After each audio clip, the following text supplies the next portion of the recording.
You're watching First Alert 7 News at 9 on the CW and live on YouTube with Lauren Munt and weather with Tom Tiefertiller.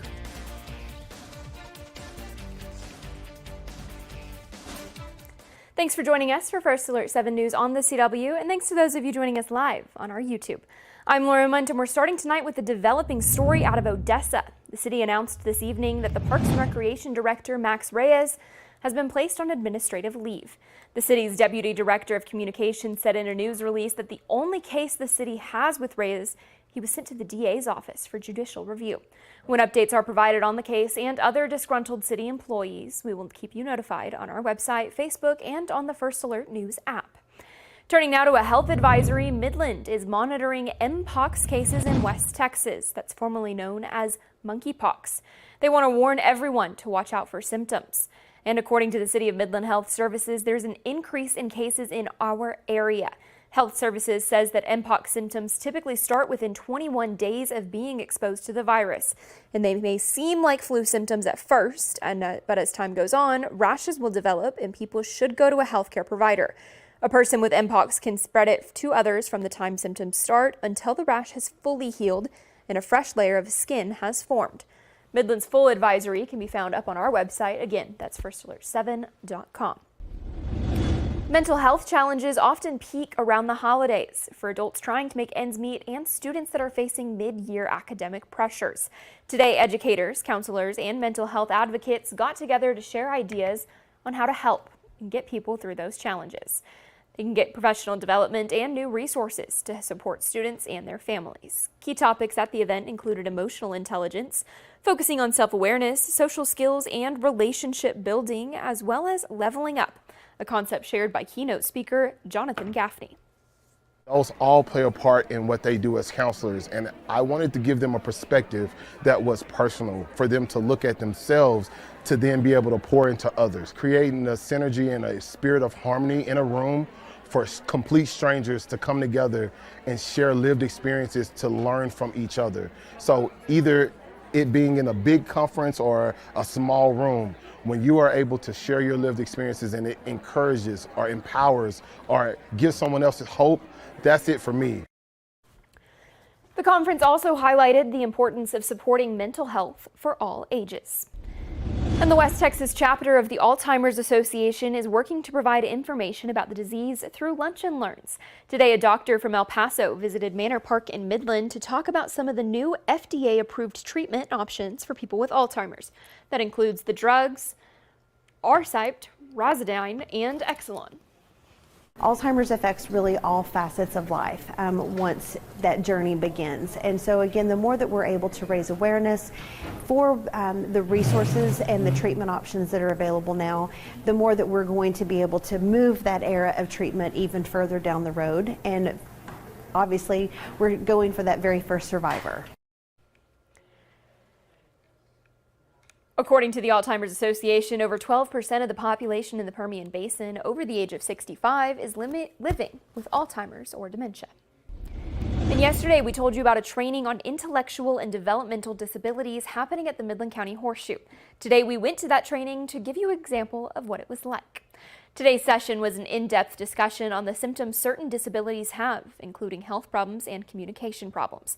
Police officers, firefighters, and other agencies that serve the public were in attendance. But if you missed out, United Way and Senior Life of Midland plan to do more of these types of trainings in the future. I think anybody in our community would benefit from retail folks, restaurants, anywhere that individuals where we all go, and they need to understand how to address someone as a customer. Senior Life Midland, Midland County Sheriff's Office, and the United Way of Midland all helped put the training together. And with Texas farmers facing another disappointing season, many are struggling with anxiety and depression. Parker Schaffner from our sister station KCBD tells us about the mental health crisis in agriculture and the help that's available. A farm is only as healthy as you are.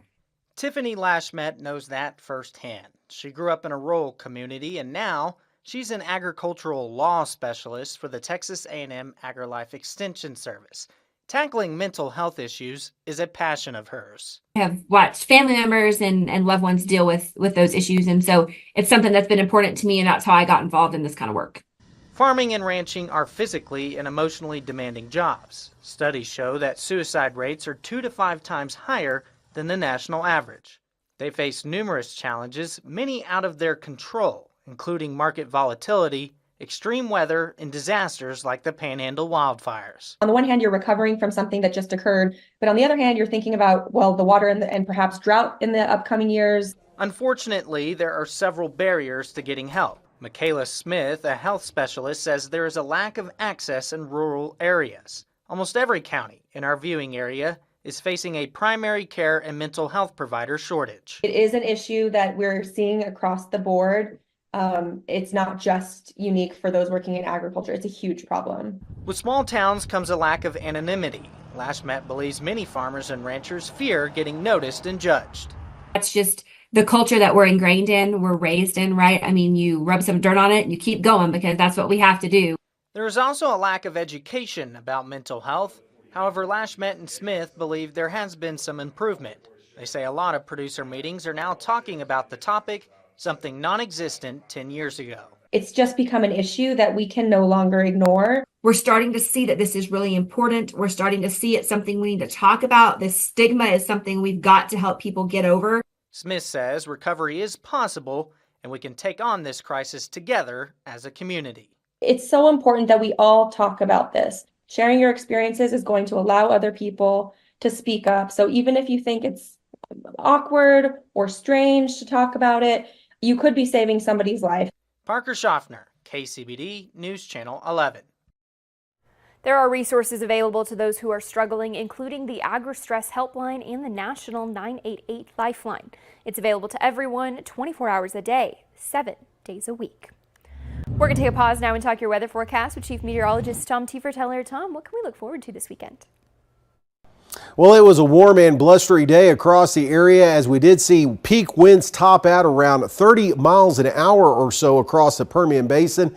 And it was a south to southeasterly wind, so that helped push temperatures up quite a bit into the upper 80s across the Permian Basin. Upper 80s, I should say, in the Trans-Pecos, upper 70s across the Permian Basin. So plenty of warmth for this time in November across the area. And some of that breeze is going to hang around in the forecast for this evening as we'll see those temperatures again slide down into the mid-50s overnight tonight with plenty of breeze in the forecast. So that'll make it a little chilly for the start of your Saturday. And then we're going to see big changes on the way with a cold front arriving on Sunday. It's going to put some rain back in the forecast, maybe even a few thunderstorms, and then some cooler air arrives. We'll talk all about that coming up. Your First Alert 7 10-day forecast is coming up here in just a few minutes. Those temperatures are making it feel a lot like Christmas, and with the holidays fast approaching, many people are looking to complete their shopping lists. A market in Midland that will be opened this weekend can help complete your shopping while you're supporting small businesses from around the state. Over 100 vendors are selling products ranging from edible to wearable and everything in between. It's called Home for the Holidays, and the gift market was hosting events like this all over Texas for 17 years. But this is the first time that they're in the Tall City. Along with shopping for unique and handcrafted gifts, there's also food vendors on site, and you can even get your picture taken with the one and only Santa Claus. It's a great shopping experience. There's a lot of different kinds of vendors here, clothing, arts and crafts, one-of-a-kind kind of items, and so yeah, come on out and come shopping. You can start a tradition, what everybody looks forward to every year. The market will be open throughout the entire weekend, and it'll be at the Busch Convention Center. And some other things that are happening this weekend. Tomorrow, Keep Midland Beautiful is hosting the 19th annual Texas Recycle Day. West Texans can drop off recyclable items at the Midland College Chaparral Center parking lot. You can drop off computers, cell phones, printers, TV, tires, plastic, paper, newspaper, cardboard, and aluminum cans. Now, the only thing you can't drop off are paint and batteries. Keep Midland Beautiful's mission is to educate and inspire the community to take action to create a clean, beautiful, and waste-free Midland, and that's just exactly what we'll be doing out here tomorrow. Keep Midland Beautiful hopes that through days like this, larger items like electronics and tires can be recycled instead of just sitting in a landfill or being dumped on the side of the road. Texas Recycle Day is from 9 a.m. to noon. And if you're going to be out and about this weekend, here are the average gas prices for Midland and Odessa. Midlanders are paying about $2.76 per gallon, and in Odessa, the average price is about $2.73 per gallon. West Texas is paying more than the state average, which is $2.69 a gallon. Coming up, an alarming amount of lead has been discovered in drinking water at schools across the state. We're diving into this study next here at 9.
A study done by Texas Commission on Environmental Quality found an alarming number of Texas schools and daycares contain low levels of lead, including some panhandle schools.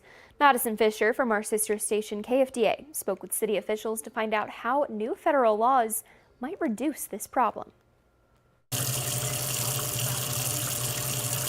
The TCEQ report shows multiple schools and daycares within AISD, CISD, Amarillo College, and other private institutes took part in the study, with High Plains Children's Home, San Jacinto Head Start, Lakeview Elementary, and Region 16 Head Start Nelson location, testing positive for readable levels of lead in various parts of the building. Exposure of lead, it can deposit anywhere, so bones, brain. It can affect the whole body system. So even that can cause or lead to developmental delays, which can lead into learning disabilities that could, if not caught, could even be permanent. The TCEQ report states over 1,500 schools were voluntarily tested, with 78% testing positive for low levels of lead. The inspections will require, as the rule continues to be enforced, that all schools and all daycares, all registered daycares, will have to be verified for lead service lines, but also additional sample monitoring will be required. The EPA's lead and copper rule improvements went into effect, leaving city governments responsible for inspection of all water lines within the city, including those in our school systems. Madison Fisher, News Channel 10. Well, big changes in the forecast late this weekend. We're going to get you up to date on that and some cooler air on the way too. All that's coming up next.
Now, from the First Alert 7 Weather Center, here's Chief Meteorologist Tom Tiefertiller. Well, we have been enjoying some nice weather. Things are a little breezy out there, and those are the winds of change coming up in our forecast. We've been under the influence of a ridge of high pressure really controlling things here over the past few days. Well, that's starting to slide off to the east as we look at the weather makers. This looks at the upper levels, and what we're going to be dealing with is a stretched out area of low pressure, big storm system here across portions of the Intermountain West. That's going to develop a surface low pressure system and a strong front that's going to roll through. It looks like coming up late on Sunday into early Monday, and that is going to bring some showers, thunder showers back to the forecast. Even the threat of an isolated strong to severe storm. The first part of it, though, is going to be wind, as we're going to see gusty winds remain in our forecast overnight tonight, early into the morning hours, adding to the chill a little bit for the start of your Saturday.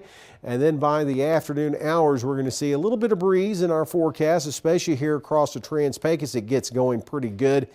It may calm down a little bit coming up on Saturday before it kicks up once again late Saturday night into early Sunday, as we'll see again some moisture being brought in on that, and that's going to bring some clouds back to our forecast. Futurecast showing that the clouds again are going to be on the increase here as we move in towards Saturday afternoon and into the evening hours, seeing that across the area.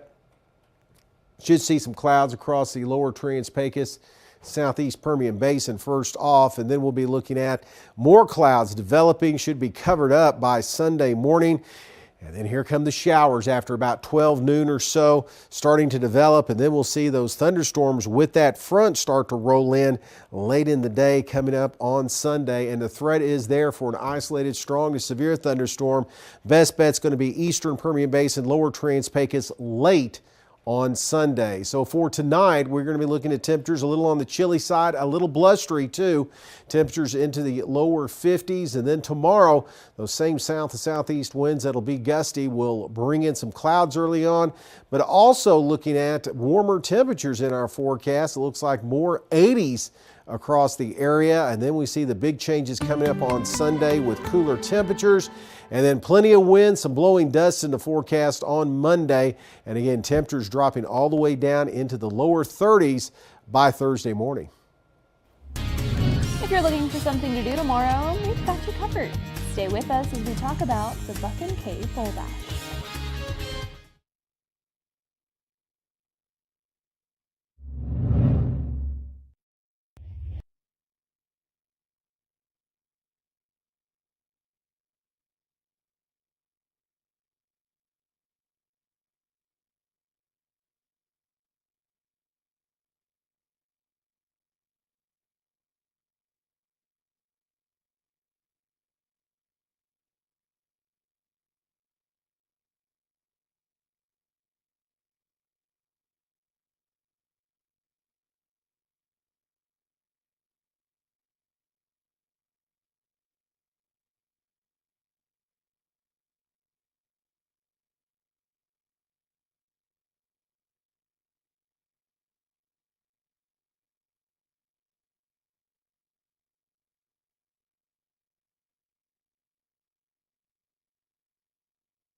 There's a special event happening tomorrow on the grounds of the Ector County Coliseum. First Alert 7's Matthew Alvarez is in the studio with everything you need to know. Matthew. There is a fun, action-packed event going on this weekend in Odessa. Here to talk more about that is Kinsley Looney, organizer of this event, telling us more about what we can expect for the second annual Buck and K Bull Bash. Kinsley, thank you so much for coming on today. Of course, thank you. So can you tell us what can we expect at this year's event? And for those who don't know, what is it? So we're an open bull riding. We're expecting at least 35 riders, live music. We have vendors. There's over 25 vendors, lots of shopping. It's a family fun event. I mean, bring your kids, family, anybody that wants to come. It's kind of all ages. We hang out and have a good time. That's the best part. Family fun, something for everyone, Yes, like sir. you talked about. So can you share some more information for bull riders who maybe are interested in signing up? Okay, actually books are full as of now, but we do take alternates. So if you'd like to show up and just walk in there, come see me, find me. I'll be at the Big O tent, normal entry office. We'll get you entered and try to get you a spot, but entry fees are $100. There is $5,000 added in the open. And then we are doing a little steer riding. Anybody can enter the steer riding. It is a costume. I guess you have to have a costume to qualify to win all the good prizes, but if not, we're only taking 10 riders there, so it's really just to bring some action and fun to the crowd that anyone can participate in. Sounds like a great time out there. For those interested in heading out there, where can they go? Can you tell me more details about the event itself and maybe price? Okay, so it's entries at the door only, so $10 at the gate. Anybody can go up and buy $10 gate. We do have VIP tables. My phone number's on the flyer, of course. They can reach out for that. The VIP tables are a table of 6. And as far as tickets, nothing's sold ahead of time, so it's just come up to the door and buy and come hang out. And this is on the grounds of the Ector County Coliseum in the arena. And the horse arena, which is back behind the Permian Playhouse. That's right. Wonderful there. Thank you so much for talking about this event. For you particularly, what's it like personally to be a part of this and getting this all together? Seeing it grow over the last 2 years has been fantastic. I mean, all the phone calls and the support that I have around Odessa, it's crazy to see that a community will come together to help our community. We don't have a lot of events anymore, so seeing everyone come together and help and push and like, hey, Kinsley, what can we do to make this bigger and have it here? It's awesome. That is incredible. Thank you so much for coming on to talk about this. Again, happening this Saturday at the Ector County Coliseum grounds, the arena over on the west side of the Coliseum grounds. Thank you so much for coming in to talk about this. Of course, thank you. Still ahead, you didn't think we'd forget about high school football, did you? We're tapping all of our local playoff games up next.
All right, Friday Night Football is going on right now. And before we go, we're going to talk about some of those games. The First Alert 7 team is scattered all across the Permian Basin, and we're going to take a look at our 6A games. They're really interesting right now with those playoffs. In El Paso, the Permian Panthers visited the Eastlake Falcons for the second time this year. Permian got the best of Eastlake in week 2 of the season with a 7-point win. The Panthers knew what to expect out of Eastlake after a tough loss to the regular season. Mojo knows what they need to do to be 2-0 against Eastlake now. Midland High, they're at home right now playing El Paso Pebble Hills. That's a matchup we saw earlier this season. Senior running back Elijah McCoy shined in that game as he has all season in his Bulldog offense. Midland scored at least 47 points 6 times this year. There's also a lot of 4A matchups taking place right now. Brownwood facing Big Spring, Fort Stockton going head-to-head with Lubbock Estacado. Borger, they're facing Greenwood, and Monahans versus Perryton. In our 3A games, Compass, they're playing Cahoma. Then in your 6-man games, Buena Vista, Borden County. Armando Gomez is there. He'll have the highlights for the Friday Night Blitz. Rankin, they're going up against Whiteface tonight. Lorraine facing Grand Falls, and Sands, they're facing Witherall. We're going to take a quick look at the scores of all of those games for our Friday Night Lights. Permian, they're 21-0 against Eastlake at halftime. Pebble Hills, 14 against Midland High's 42. So our local teams seem to be doing pretty good there. Moving down to 4A, Monahans Perryton. That game looking pretty good right now. It's in overtime, 21-21. You can see all of these scores of all of these games that are happening right now on our website. That's what you're looking at right there, live on the website. We are actively updating them all the time. You also could download the First Alert 7 app and get them all from right there. Again, First Alert 7 app, that's what I've been looking at it on, or our website, firstalert7.com. Thanks for joining us tonight. We've got more news coming up at 10, and don't forget to tune in to the Friday Night Blitz.